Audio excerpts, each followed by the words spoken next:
Bienvenidos al canal Prohibido. Este proyecto es auspiciado por el sitio web miscuentosdeterror.com. Si todavía no nos sigues en YouTube, aprieta el botón rojo suscríbete para que puedas seguir de cerca nuestro proyecto.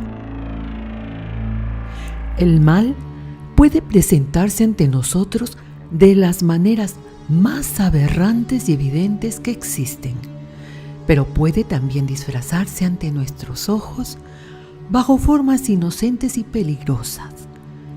Cuando pensamos en asesinos seriales y bárbaros, es comprensible que imaginemos a hombres y mujeres adultos con un retorcido gusto por el dolor ajeno. Pero, ¿qué sucede cuando estos bajos instintos se presentan a temprana edad? ¿Sería un niño capaz de acabar con la vida de un inocente? ¿Tendría un chiquillo la falta de escrúpulos para torturar, estrangular, apuñalar o dispararle a otro ser humano? La respuesta, lamentablemente, es afirmativa y la historia lo ha demostrado. Prepárate para conocer a los 7 niños asesinos más crueles que han existido y comprobar que el crimen no tiene límites de edad. Número 1. Jesse Pomeroy.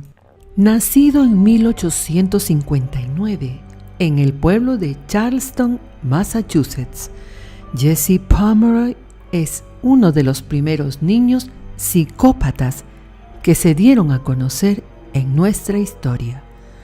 Los constantes abusos que sufrió a manos de otros niños y de su propio padre, quien lo desnudaba para procurarle bestiales palizas, lo dejaron profundamente perturbado.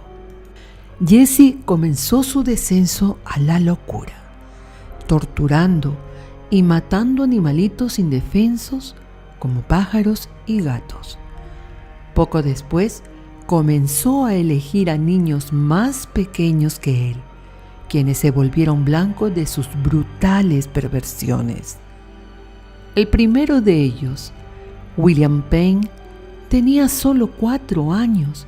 Fue colgado del techo por las muñecas y azotado sin piedad. Las siguientes víctimas del sádico bribón, como sería llamado más adelante, consistieron en niños menores de 10 años a los que golpeaba sin piedad. No obstante, Jesse cruzó la línea con el asesinato de Katie Curran, una chiquilla a la que engañó para acompañarlo, y en cuanto estuvieron a solas, degolló a sangre fría. Número 2. Christian Fernández.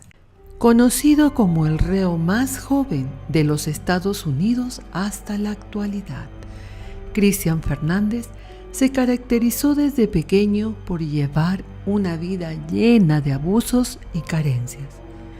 Su madre, Vianela Marie Susana, fue violada a los 12 años de edad, episodio a partir del cual nació Christian. A temprana edad tuvo que enfrentarse con el abuso sexual que le profirió uno de sus primos, así como con el suicidio de su padrastro, quien se quitó la vida después de pegarle una paliza. Estas circunstancias traumáticas tendrían una gran influencia en la clase de criminal en que se convertiría después. La noche del 14 de marzo del 2011, Vianela volvió a casa tras haber dejado a Christian a cargo de sus hermanitos menores.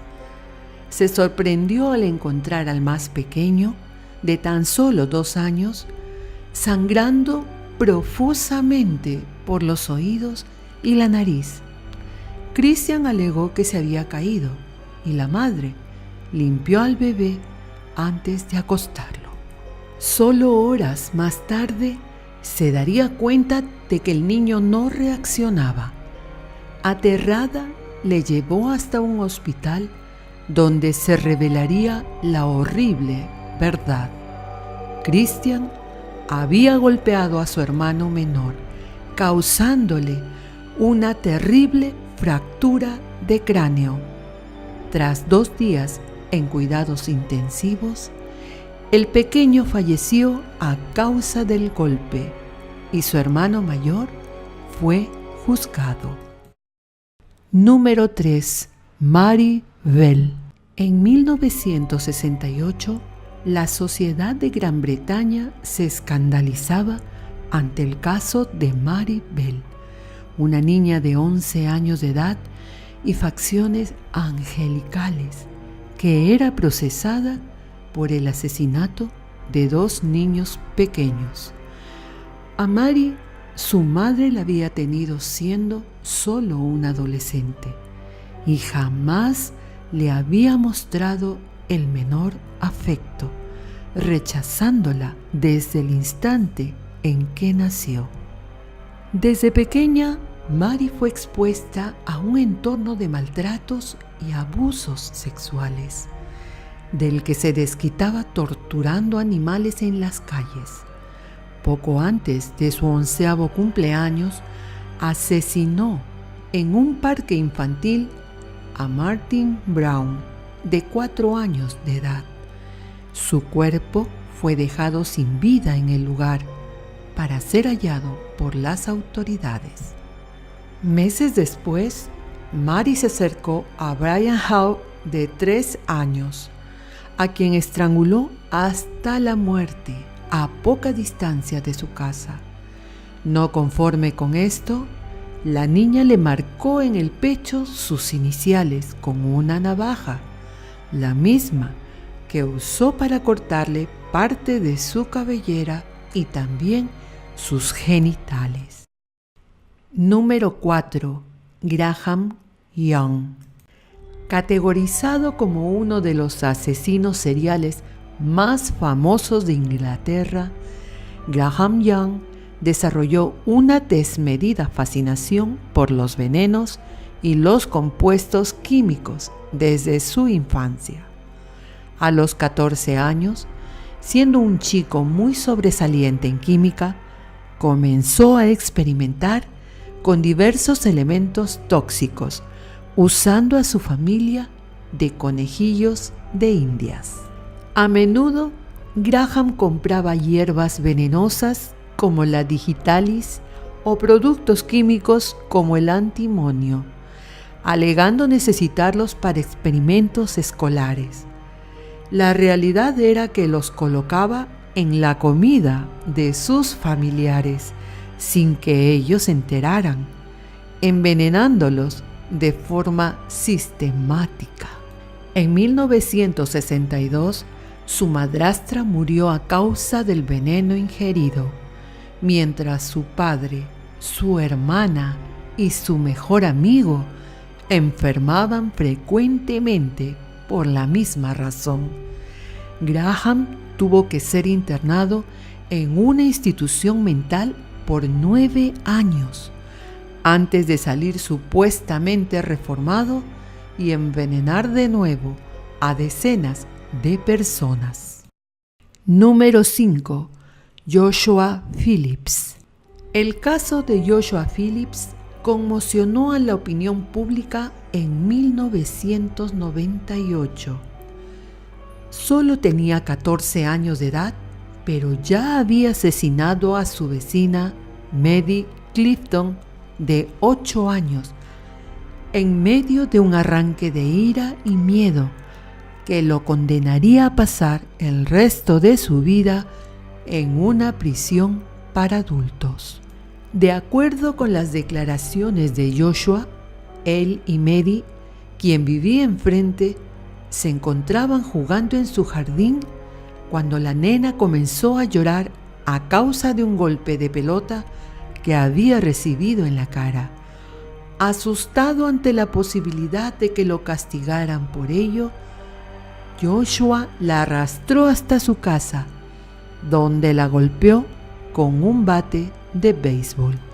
Como la niña no dejara de quejarse, la apuñaló en el cuello y en el pecho más de 11 veces, luego de lo cual ocultó su cadáver ensangrentado bajo la cama. Fue su madre quien descubrió el cuerpecito sin vida de la pequeña, luego de sentir un desagradable hedor que brotaba de la habitación de su hijo. A día de hoy, Joshua sigue viviendo en la cárcel. Número 6. John Venables y Robert Thompson. Sin lugar a dudas, el caso de los niños asesinos de Liverpool sigue siendo uno de los más controversiales en la historia del crimen. John Venables y Robert Thompson tenían solo 11 años cada uno cuando secuestraron, torturaron y asesinaron a un pequeñito de 2 años en el condado de Merseyside. Thompson y Venables provenían de familias disfuncionales y sufrían el acoso de sus compañeros en la escuela. La mañana del 12 de febrero de 1993 decidieron faltar a clases para dar una vuelta por un centro comercial cercano. Fue ahí donde interceptaron a James Bolger, quien había ido de compras con su madre. Aprovechando un descuido de la mujer, los niños convencieron al pequeño de ir con ellos y lo llevaron hasta un descampado junto a las vías del ferrocarril. Allí lo golpearon con ladrillos y una barra de metal. Lo torturaron usando baterías eléctricas en su cuerpo y finalmente lo mataron tras patearlo en el estómago y el vientre hasta reventarlos. Número 7. Nevada 10. Concluimos este viaje de horror con uno de los asesinatos más polémicos ocurridos en Japón. Natsumi Tsuji era una niña de 11 años, aparentemente normal, que siempre se había destacado por tener buenas notas en clase. Le encantaban los deportes, la escuela y sobre todo las películas sangrientas. Un día Natsumi peleó con su mejor amiga de 12 años, Satomi Mitarai, tras una conversación en la que Satomi afirmó ser más popular y delgada que ella. Poco a poco las calificaciones de Natsumi bajaron. Dejó el equipo escolar de básquetbol y comenzó a comportarse de forma agresiva, al grado de amenazar a un compañero con un cuchillo. El 1 de junio del 2004, tras tomarse una fotografía escolar, Natsumi llevó a Satomi a un aula vacía, donde le vendó sus ojos como si fuera a jugar. En lugar de ello, la pequeña asesina tomó un cúter y degolló a Satomi, manchando su ropa de sangre en el proceso. Un profesor descubrió horrorizado la escena del crimen. Natsumi se volvió tristemente célebre a nivel nacional. A pesar de que intentaron encubrir su identidad, la sudadera de Nevada que vestía el día del asesinato es la razón por la que pasó a ser conocida como Nevada 10, volviéndose un macabro ícono de la cultura popular japonesa por medio de su aparición en mangas e ilustraciones de fanáticos. En este mundo ha quedado comprobado que el mal puede ser algo inherente a cualquier persona, sin importar su sexo, su nacionalidad o la edad que tenga. ¿Qué ocasiona que un niño pueda volverse tan inestable como para cometer las atrocidades antes descritas? ¿Serán el amor y la buena educación suficiente para impedir que crímenes como estos vuelvan a ocurrir? ¿O faltarán por descubrir nuevos casos de pequeños psicópatas contra todo pronóstico? Eso es algo en lo que probablemente no dejes de pensar esta noche. Si este video te gustó, suscríbete para que no te pierdas ningún video. Dale pulgar arriba y comparte.